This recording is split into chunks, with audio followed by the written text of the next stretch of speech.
السلام علیکم ورحمۃ اللہ وبرکاتہ۔ کیسے ہیں سب دوست؟ امید کرتا ہوں کہ سب دوست خیر و عافیت سے ہوں گے۔ اس ویڈیو میں ہم آپ کو بہت ہی پیارا واقعہ بتانے والے ہیں، قبر میں دلہا اور دلہن کا واقعہ۔ دوستو ویڈیو کو آخر تک ضرور دیکھیے گا۔ اس دن اس لڑکی کی شادی تھی، بارات آنے والی تھی، مہمانوں سے گھر بھرا ہوا تھا۔ دلہن کو ابھی تیار نہیں کیا تھا۔ دلہن کو نیا جوڑا پہنایا اور میک اپ سے سجا دیا۔ سب لوگ بہت خوش تھے۔ کچھ دیر بعد ظہر کی اذان ہوئی۔ لڑکی نے سوچا اذان ہو رہی ہے، میں وضو کر کے نماز ادا کر لوں۔ وہ وضو کرنے جا رہی تھی، اتنے میں لڑکی کی ماں آئی اور پوچھا بیٹی کہاں جا رہی ہے؟ اس نے جواب دیا امی جان اذان ہو رہی ہے، وضو کر کے نماز ادا کروں گی۔ اس کی ماں بولی بیٹا تم پاگل ہو گئی ہو، بارات آنے والی ہے، تم وضو کرو گی تو تمہارا سارا میک اپ خراب ہو جائے گا، تم اتنی خوبصورت نہیں دکھو گی جتنی خوبصورت اب دکھ رہی ہو۔ بیٹی نے جواب دیا امی جان مجھے اللہ کا ڈر ہے، مہمانوں کا نہیں، خوبصورت بھی دکھوں گی تو کیا ہو جائے گا، میں نماز پڑھ کے اللہ تعالیٰ کے سامنے خوبصورت دکھنا چاہتی ہوں۔ لڑکی وضو کر کے نماز پڑھنے چلی گئی اور نیت باندھ کے کھڑی ہو گئی۔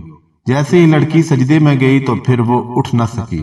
اللہ کی شان دیکھو، لڑکی کا سجدے میں ہی انتقال ہو گیا اور اس کی موت آ گئی۔ موت تو سب کو آنی ہے، لیکن اتنی اچھی موت کم لوگوں کو نصیب ہوتی ہے۔ لڑکی کی ماں اسے دیکھنے آئی، اس نے دیکھا لڑکی بہت دیر سے سجدے میں ہے اور سر نہیں اٹھا رہی۔ اس کو دیکھتی ہے تو جب اس کو دیکھا تو لڑکی کا انتقال ہو گیا تھا۔ خوشی کا ماحول بدل گیا تھا اور سب لوگ بہت پریشان ہو گئے۔ لڑکی کی ماں روتے ہوئے کہا کہ بیٹا تم صحیح کہتی تھی، ڈر اللہ کا ہونا چاہیے، دنیا کا نہیں۔ نماز ہم سب پر فرض ہے، اس کو وقت پر ادا کرنا چاہیے۔ ہم کو ہر صورت نماز پڑھنی چاہیے، کیا پتا ہماری موت بھی سجدے میں لکھی ہو، اس لیے نماز کبھی نہیں چھوڑنی چاہیے، موت کبھی بھی آ سکتی ہے۔ دوستو اب بتاتا ہوں آپ کو ایک دلہے کا واقعہ۔ ایک نوجوان کی شادی ہونے والی تھی، دن مقرر کر دیا تھا اور رخصتی ہونی تھی۔ آج رات شکرانے کے نفل اور صدقہ خیرات کرنے کے بجائے ڈانس پارٹیاں ہو رہی تھی، ڈانس کی محفلیں سجائی گئی۔ رات بھر ڈانس اور گانے سننے کے بعد جب فجر کی اذان ہوئی تو نماز پڑھنے کی بجائے سب لوگ سونے کے لیے چلے گئے۔ دلہے میاں بھی اپنے بستر پر لیٹ گئے۔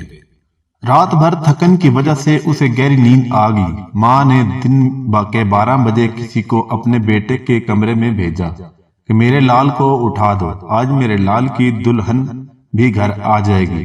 دلہے کا عزیز اسے جگانے کے لیے جاتا ہے، اس کو آواز دیتا ہے لیکن ادھر سے کوئی جواب نہیں آتا۔ وہ کہنے لگا کہ اتنی بھی کیا تھکن ہوگی کہ آنکھ ہی نہیں کھل رہی ہمارے دلہے کی، لیکن جب اسے ہلا جلا کر دیکھا تو اس کی چیخیں نکل گئی۔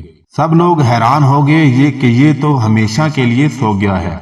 اس دلہے کا انتقال ہو چکا تھا، گھر میں کہرام مچ چکا تھا، شادی کا گھر ماتم میں تبدیل ہو چکا تھا۔ جہاں ابھی دھوم دھام سے شہنائی بج رہی تھی وہاں چیخو پکار ہونے لگی، جہاں ابھی ہنسی کے فوارے ابھر رہے تھے وہاں ابھی آنسوؤں کی دھاریں بہنے لگی۔ اللہ معاف کرنے والا ہے، کیا منظر ہوگا۔ وہ کچھ دیر بعد جس کے سر پر سیرا سجا کر کار میں سوار کرنا تھا اسے کفن پہنا کر جنازے کی چارپائی پر سوار کیا گیا۔ جو باراتی اسے شادی ہال میں لے جانے والے تھے وہ اسے اپنے کندھوں پر لاد کر قبرستان لے چلے۔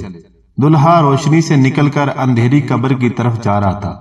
اسے پھولوں کی کرسی پر بٹھانے کی بجائے کیڑے مکوڑوں سے بھری ہوئی قبر میں ڈالا جا رہا تھا۔ دیکھتے ہی اس دلہے کو قبر میں اتار دیا گیا۔ آج ہم سے مچھر کا ڈنگ بھی سہا نہیں جاتا، قبر میں بچھو کا ڈنگ کیسے سہیں گے۔ اللہ سے دعا ہے ہمیں اور آپ کو نیک راستے پر چلنے کی توفیق عطا فرمائے، آمین یا رب العالمین۔